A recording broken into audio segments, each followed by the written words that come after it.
Too big, the giant bride whispered. He grinned, then I'll make it fit, slowly. Witness this unbelievable true inspired story right here on Whisper of the Past. Don't forget to like, subscribe, and share where you're watching from. Let's get started. The sun was slipping behind the Montana hills, painting the sky in amber and violet streaks, when the town of Clearwater gathered for what many would call the most surprising wedding of the year. The air smelled of pine and hay, and the sound of fiddles carried softly from the old barn at the edge of town. Inside, rows of friends and family filled the wooden benches, their faces glowing beneath the warm string lights. The bride, Clara McAllister, stood tall at the end of the aisle, her heart pounding in rhythm with the quiet hum of the evening wind. Clara wasn't like the women you usually found in Clearwater. She was 6 feet tall, broad-shouldered, and strong from years of helping her father run their cattle ranch. Many men in town had admired her from afar but never dared to ask her hand. They would whisper things, too tall, too bold, too big, words meant to sound like concern but filled with fear of her power, her presence, her difference.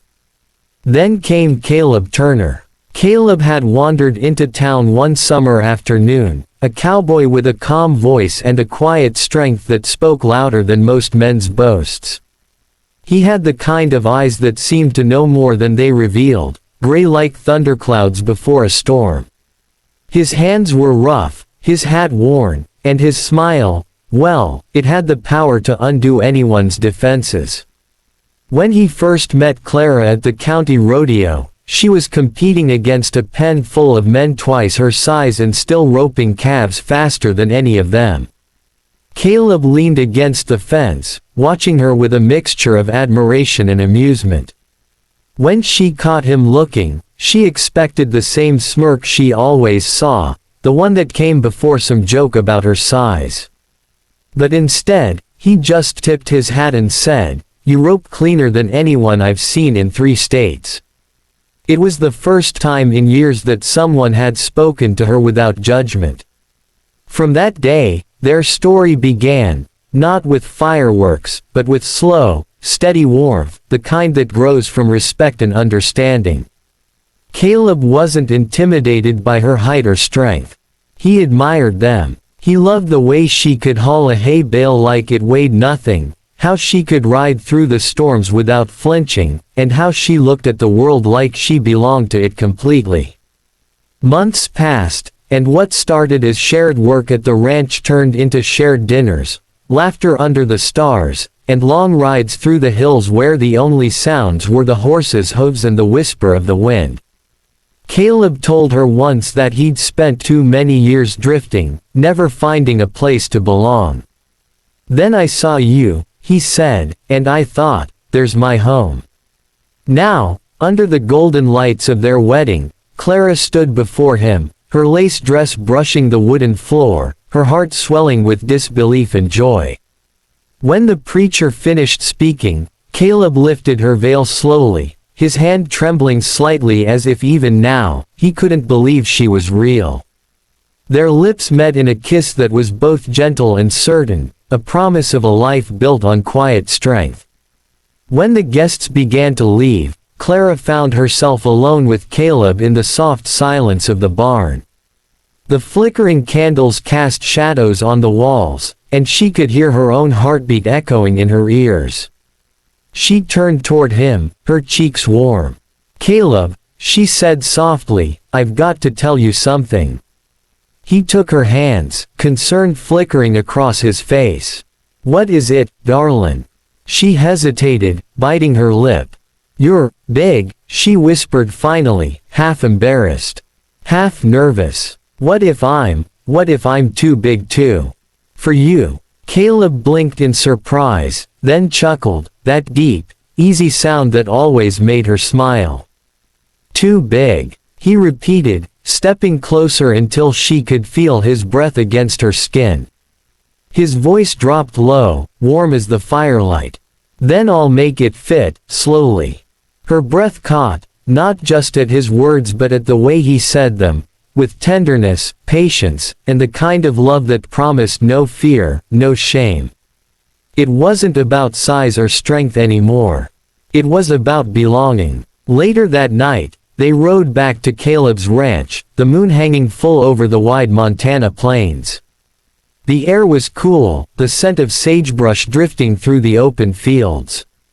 Clara clung to him as the horse trotted along the dirt road, feeling the steady rhythm of his heartbeat through his back. The cabin came into view, a small wooden home nestled between the pines, smoke curling gently from the chimney. Inside, everything glowed with quiet life. A single lantern burned on the table, and the fire crackled in the stone hearth. Caleb hung up his hat and turned to her with a soft smile. "Welcome home, Mrs. Turner," he said. Clara felt her eyes sting with tears. No one had ever called her that before.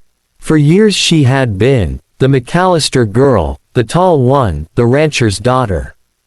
But now, for the first time, she was someone's wife, someone's home. She moved closer, laying her head against his chest. He wrapped his arms around her, holding her in silence. Outside, the wind swept softly across the fields, carrying the sound of the crickets and the low hum of the night. For a long while, they didn't speak. They didn't need to. There was a peace between them that words couldn't touch. When Caleb finally lifted her chin, his eyes were full of that same promise he'd made in the barn. To take things slowly, to move with care, to build something lasting. In the morning, the world woke gently. Sunlight streamed through the curtains, turning the wooden floor into rivers of gold. Clara stirred, half dreaming, until the smell of coffee reached her nose. She sat up, pulling the blanket around her shoulders, and saw Caleb standing by the stove, wearing his old jeans and no shirt, humming quietly as he cooked. He turned, saw her watching, and grinned. "Morning, Mrs. Turner." She smiled sleepily. "Morning, cowboy." He handed her a cup of coffee and kissed her forehead. "Told you I'd make it fit." She laughed, shaking her head. "You're impossible." "Maybe," he said, "but you love me anyway." Life on the ranch wasn't easy, but for Clara and Caleb, it was everything they'd ever wanted. They worked side by side, mending fences, herding cattle, planting vegetables in the spring. They argued sometimes, like all married couples do, but their fights never lasted long. One of them would always break the silence first, and laughter would follow soon after.